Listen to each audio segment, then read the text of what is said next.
dowozów jedzenia myśmy nie wynaleźli. Na pewno rozwój technologii w naszym przypadku i cały nasz know-how i dostępna technologia na ten moment pozwoliły zrobić to po prostu dużo lepiej i efektywniej.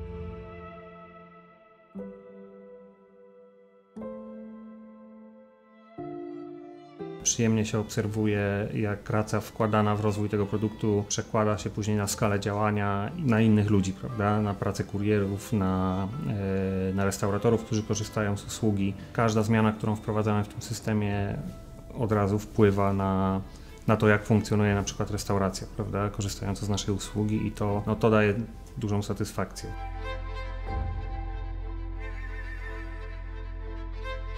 Jak się zamawia posiłki, to się po prostu zazwyczaj bardzo długo na nie czeka.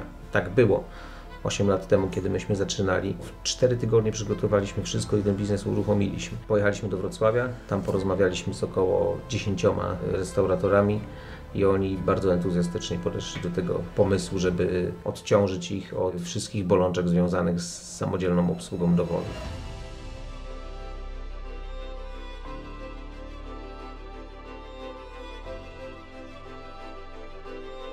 Pracują u nas w firmie osoby z różnym doświadczeniem. Są osoby, które pracują od samego początku, są osoby, które dochodziły gdzieś w połowie, są osoby, które doszły na przykład pół roku temu i jesteśmy na równi, traktujemy się równo, nie stawiamy pomiędzy sobą jakichś barier, jakichś tytułów, bo uważamy, że jest to niepotrzebne, żeby po prostu zmniejszyć ten dystans, zmniejszyć te bariery, co sprzyja później współpracy.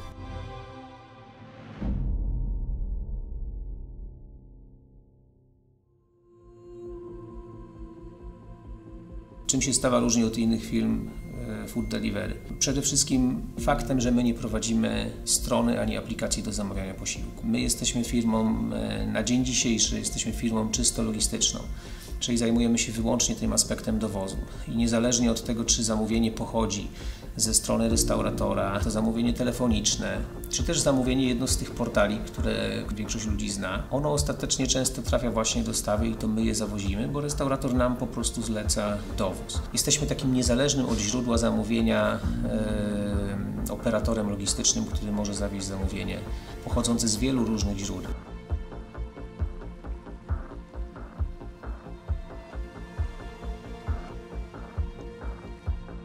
Jak długo pracuję w Stawie? No tak prawie 2 lata. W listopadzie będzie. Pracę znalazłem na Facebooku, jeśli dobrze pamiętam. Wtedy po prostu chciałem sprawdzić, jak sobie radzę w tym. Bo kupiłem auto, no i trzeba było, nie wiem, pojeździć, poznać się miasto i tak dalej. No to się zdecydowałem na to. Nasza filozofia jest taka, że kurier to jest w firmie najważniejsza osoba tak naprawdę. Każda złotówka, którą w tej firmie zarabiamy, każda złotówka, którą wykorzystujemy potem, żeby zapłacić za to biuro, za wypłaty wszystkich tutaj pracowników, łącznie z moją, jest tak naprawdę zarobiona w firmie przez kuriera. Bo jedyne źródło pieniędzy w firmie, jakim dysponujemy, to są opłaty za dostawy. Nam płacą restauratorzy tylko i wyłącznie za zrealizowane dowozy, a te dowozy realizuje kurier. I oczywiście bez nas, bez całej organizacji, no nie byłoby tych dowozów. Kurier nie miałby narzędzi, nie miałby dla kogo wozić, nie miałby po prostu możliwości wykonywania efektywnie swojej pracy. Ale my nie możemy nigdy zapominać, że to on jest istotą tego wszystkiego, co my robimy. I w ten sposób my wszyscy tutaj, te 40 osób około w tej chwili pracujące w centrali Stawa, programiści, dział administracji, operacji, koordynacji, nadzoru, rozwoju sieci, analitycy, oni wszyscy pracują tylko po to, żeby praca kuriera była bardziej efektywna. Mój kontakt z koordynacją W ogóle jakby czym jest koordynacja? jest naszym wsparciem. Dzwonią do nas, jak na przykład zauważą, że jesteśmy u klienta i coś tam się kręcimy, nie możemy dostarczyć, zakończyć zlecenia, bo mamy jakiś problem, no to po prostu dzwonią do nas. Ja tam też się staram pisać do nich wiadomość. Po prostu daję znać, co się dzieje, żeby nie było, żebym ja się nie denerwował, oni też. Przerwali mi zlecenie.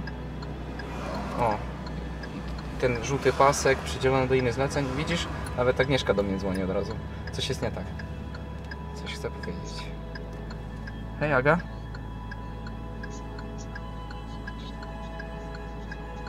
Aha, że muszę jechać do myjni. Okej. Dzięki. Pa, pa. Dobra. Prawdopodobnie ktoś inny dostał, a my jedziemy umyć, odkurzyć autko. Zrobimy porządek. Nie no. Nowiutkie auto, czemu nie? Ja lubię.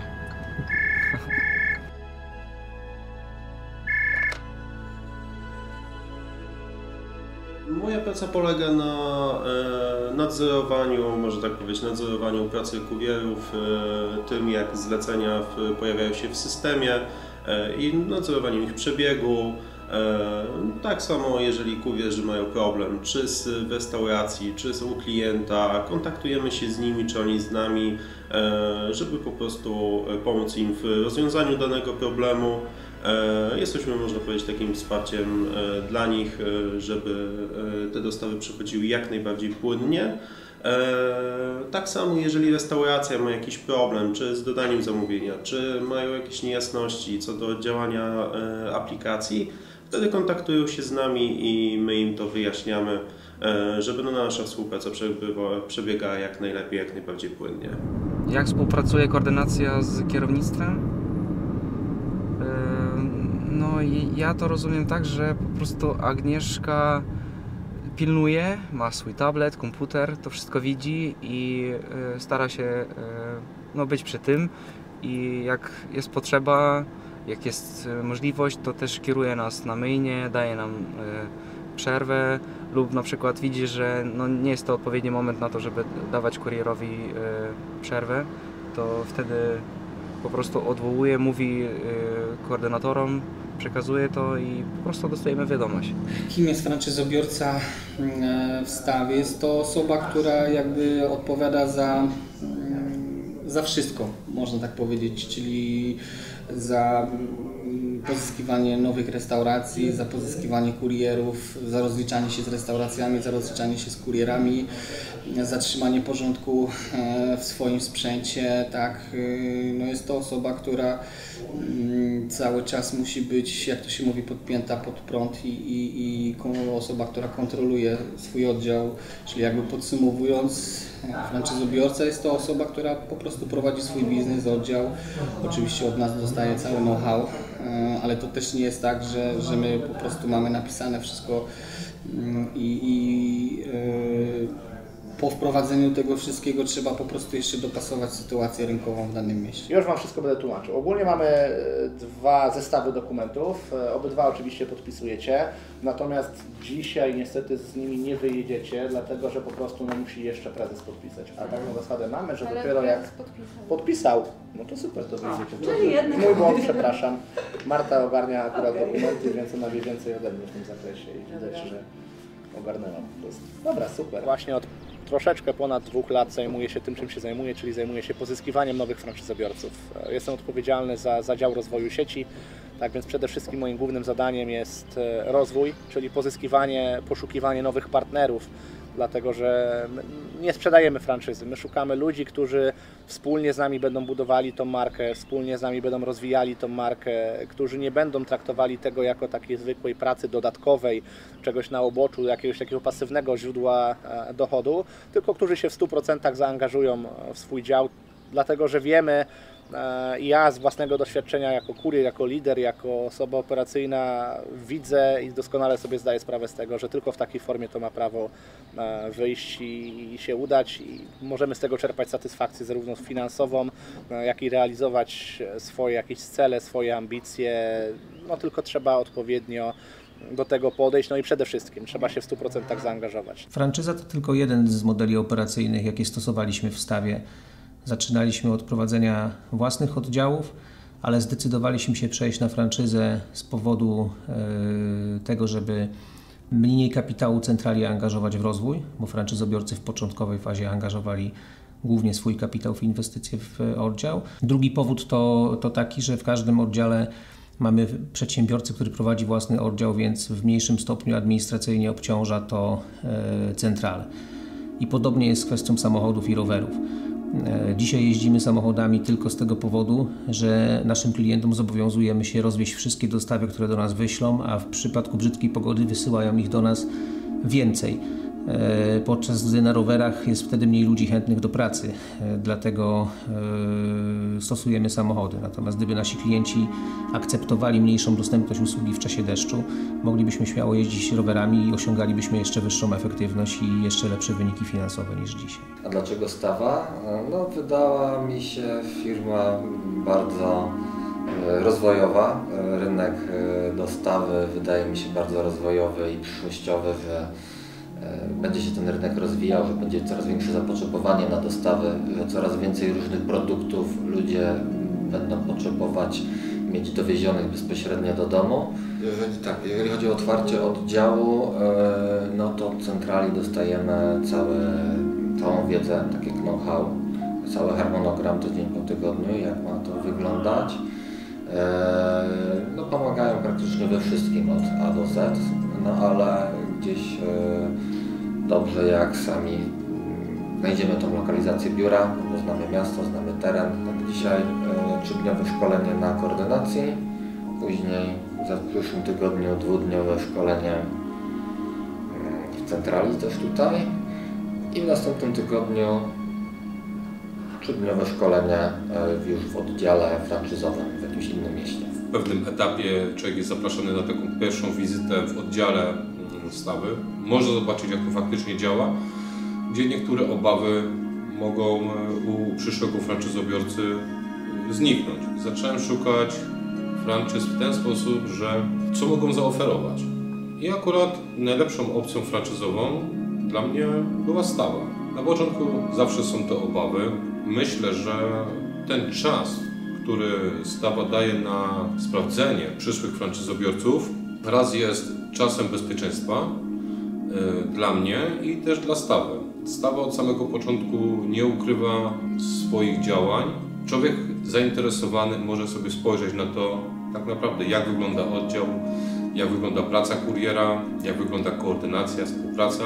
Od pierwszych etapów to franczyzobiorcy przyjeżdżają do nas na onboarding, żeby zobaczyć, jak wyglądają podstawowe obowiązki koordynatora, od właśnie rozwiązywania tych problematycznych sytuacji z kurierami, z restauracjami, po typową biurową pracę, gdzie trzeba na przykład jakieś reklamacje dodać, odpisać tam klientom, udzielić informacji sprzedażowych. No i już wtedy poznają ten pierwszy aspekt koordynacji, a dalsza współpraca to już jest bardziej przez telefon, przez czat. Doszliśmy do wniosku, że franczyzobiorca powinien przede wszystkim poznać tych ludzi na żywo, nie tylko przez telefon, bo wcześniej wyglądało to tak, że oni znali się, ale gdzieś tam z jakiegoś komunikatora, czy właśnie poprzez rozmowę telefoniczną, ale przede wszystkim poznać tych ludzi na żywo, porozmawiać z nimi, spędzić z nimi trochę czasu, ale też z drugiej strony zobaczyć, jak wygląda ich praca. Można o tym mówić, można to pokazać. My jesteśmy raczej praktykami, tak więc my wolimy po prostu pokazać wnioski, jakie ktoś jest w stanie wyciągnąć po takiej wizycie 1-, 2-, 3-, 4-dniowej, są o wiele cenniejsze niż kilkadziesiąt godzin rozmów i opowiadania, opisywania tego, czy opis tego w podręczniku, prawda? Dlatego też właśnie po podpisaniu umowy pierwsze kilka szkoleń, jakie odbywa franczyzobiorca, to są szkolenia wyjazdowe, czyli to jest znowuż onboarding, bo wcześniej była wizyta zapoznawcza, to jest onboarding w oddziale, to jest właśnie onboarding na naszej koordynacji i to jest jakieś szkolenie 2-dniowe, czysto teoretyczne, bo jednak tej teorii też troszeczkę być musi. Mam na ekranie podane nazwę restauracji,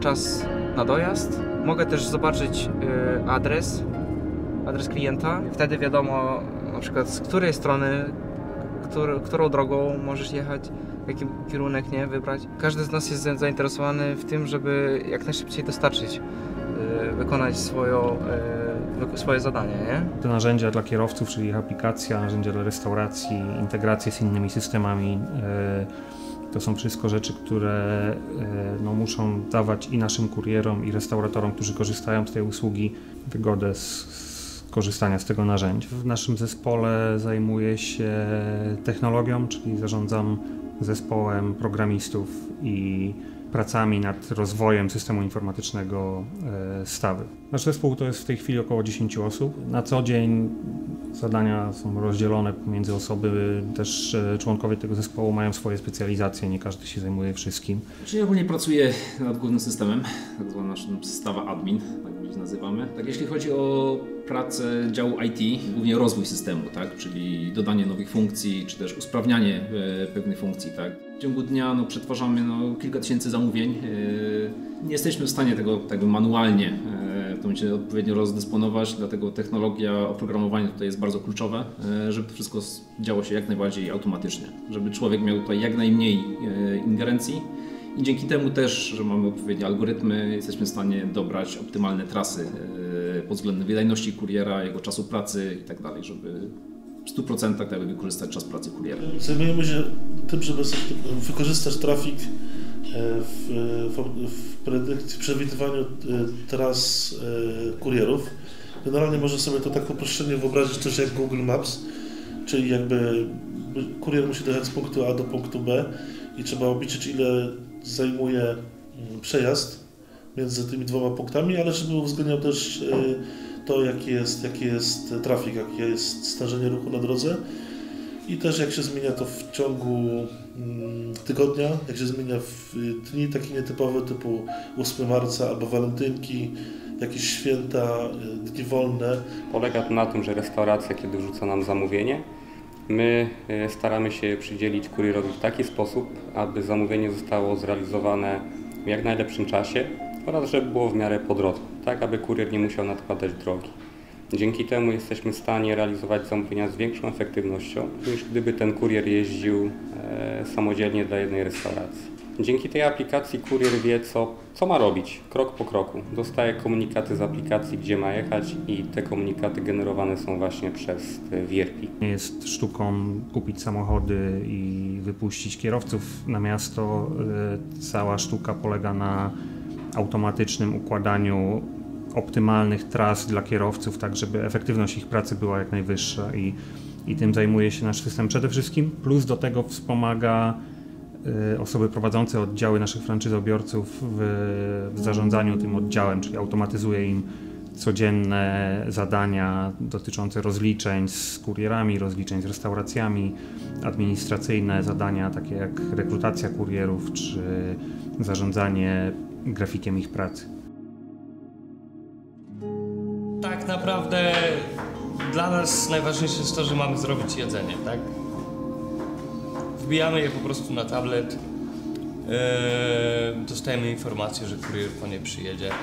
Mija parę minut, kurier przyjeżdża, zabiera, dostarcza. Tak naprawdę dla mnie najważniejsze jest to, żeby zrobić to jedzenie, on je pakuje i dla mnie to już jest tak naprawdę koniec pracy i dalej on już wykonuje swoją część.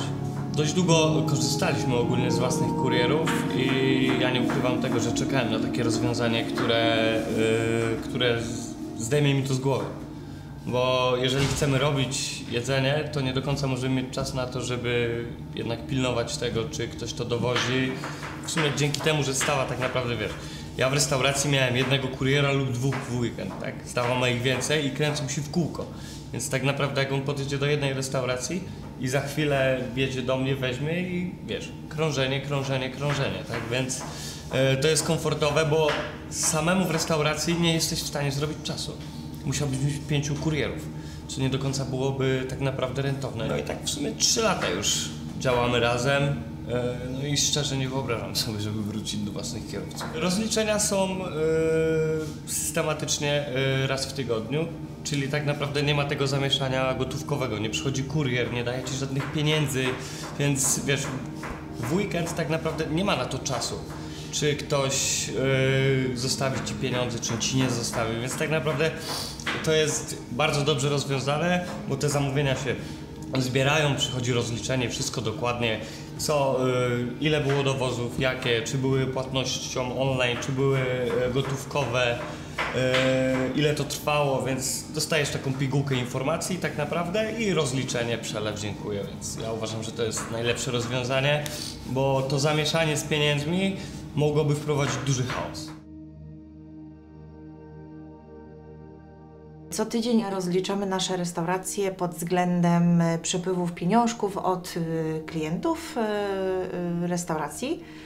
Chodzi o to, że nasi kurierzy, którzy działają w terenie, pobierają płatności od klientów, które potem trafiają do nas, a potem my musimy to sprawnie rozliczyć i przekazać wszystko do restauracji. I tym właśnie zajmuję się ja. Mamy do tego odpowiednie oprogramowanie, nasz autorski program, który nam w tym pomaga i wspiera tutaj, żeby to wszystko było zrobione prawidłowo. Więc każdego dnia i każdego tygodnia czuwam nad tym, żeby takie rozliczenia były dobrze zrobione, w terminie przekazane do restauracji. No tutaj, szczerze mówiąc, jeżeli chodzi o sam proces wskazania, są to nasze autorskie pomysły, nie chciałabym tutaj może szerzej się wypowiadać, ale na pewno wszystko jest tak przygotowane i przemyślane, żeby każde rozliczenie zostało zrobione prawidłowo, żeby każdy specjalny warunek, który został ustalony z restauracją, czy umowa, jaka jest podpisana restauracja, uwzględniała wszystkie punkty, zarówno z zapisów cenowych, przede wszystkim wszystkie pieniążki, które pobiera kurier, żeby w całości i prawidłowo trafiły do restauracji. Czyli mamy narzędzie do zarządzania logistyką, które sterują tym, co się dzieje tu i teraz. Mamy jakichś kurierów na mieście, jakieś zamówienia, trzeba podjąć szybko decyzję, jak to poukładać, żeby było efektywnie. Mamy narzędzia administracyjne, kto ile ma dostać pieniędzy, prawda, żeby automatycznie wyszły maile, żeby zautomatyzować generowanie umów dla kurierów i tego typu rzeczy. Są narzędzia do zarządzania sprzętem. Rekrutacja ludzi. W oddziale, w którym ma wyjechać przykładowo 20 kurierów na miasto, zatrudnionych będzie koło setki. Żeby utrzymać zespół 100-osobowy, samo przygotowanie umów dla takiej ilości osób mogłoby komuś pochłonąć 2 tygodnie pracy. U nas system to robi automatycznie. Te wszystkie narzędzia, o których mówię, my wytworzyliśmy wewnętrznie sami. Nie korzystamy z narzędzi zewnętrznych, tylko wytworzyliśmy swoje. Analizowaliśmy dostępne na rynku narzędzia, natomiast one nie spełniają zazwyczaj naszych oczekiwań. Mamy jeszcze ten trzeci obszar narzędzi, które są bardzo istotne dla funkcjonowania firmy i to są narzędzia związane z szeroko pojętą analityką. To są narzędzia, które są fundamentem pracy naszych operacji i też sprawiają, bardzo mocno przekładają się na to, że jesteśmy tak efektywni. To są narzędzia związane z analityką logistyczną, czyli wiemy w szczegółach, jak każdy kurier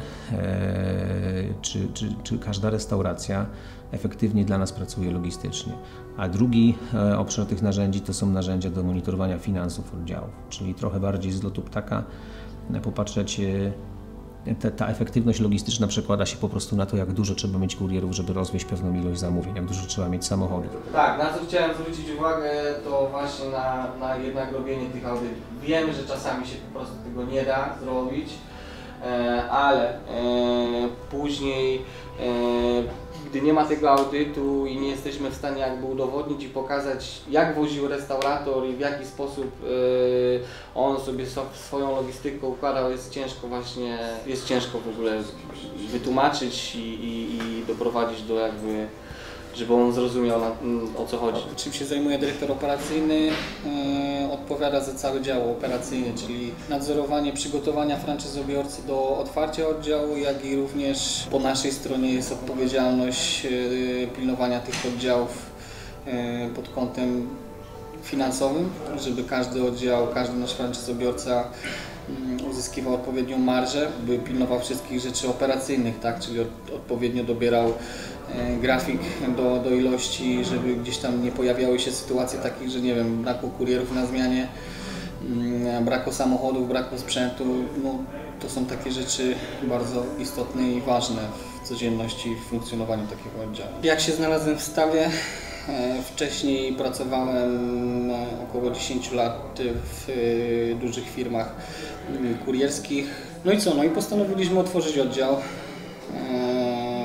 Oddział, który na samym początku bardzo mocno wystartował, jak to się mówi, pozytywnie. Nawet się nikt nie spodziewał, że takie może być otwarcie. No i gdzieś tak zostało to zauważone w centrali i dostałem propozycję od prezesa, czy czułbym się na siłach objąć takie stanowisko, a że lubię wyzwania, to podjąłem się tego wyzwania i teraz tutaj siedzę z Tobą i rozmawiam sobie z pozycji dyrektora operacyjnego.